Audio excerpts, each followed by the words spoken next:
Hey friends, Jonathan Neal here, and I'm here up in Portuguese Bend in Ranchos Palos Verdes, California, and I just wanted to share with you a little bit of insight on how to plan a good day off, and less about how to plan it and more about just the idea of planning it in general.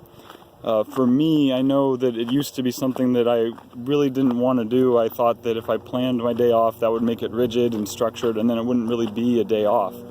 But what I found is that having at least a loose idea, making a loose plan of some of the things that you'd like to accomplish on that day, and some of the things you'd like to do for yourself, and maybe some of the things you'd like to do for others, really does open up, and it offers its own kind of freedom, and certainly gives you an opportunity to have a better day off. So for instance, last night I took some time to plan out how I would take today off and what I would do. It started with a healthy breakfast, and I knew I wanted to have some fruit and I wanted to have some good granola cereal, and I made that happen. And when I woke up in the morning, I didn't have to lay around and think about what to eat.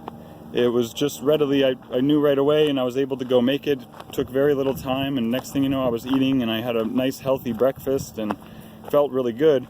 And I knew that I also wanted to go do a little bit of hiking out here, but I didn't know exactly where I was going to go, so I left that open still for myself. But I made that plan that after breakfast, no matter what, I would go out and find a nice place to hike.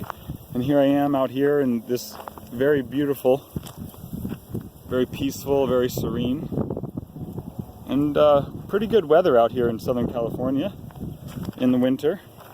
And you know, if I hadn't really taken the time to plan that out, and I'd maybe just left it up to, well, I'll just see what'll happen tomorrow, you know, all too often that just ends in hours on the phone or on some kind of screen, and just kind of sitting around and thinking about what to do instead of having that decision, making that decision ahead of time and having that plan.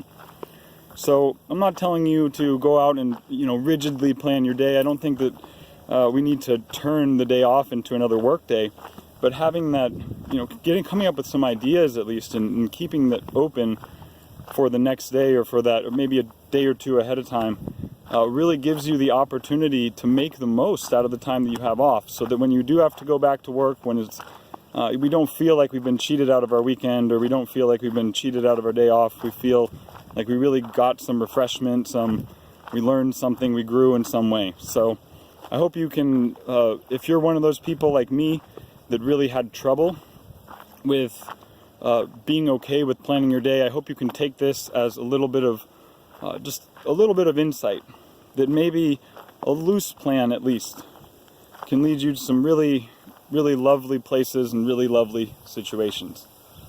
So lots of love here from California. Have a wonderful and beautiful day.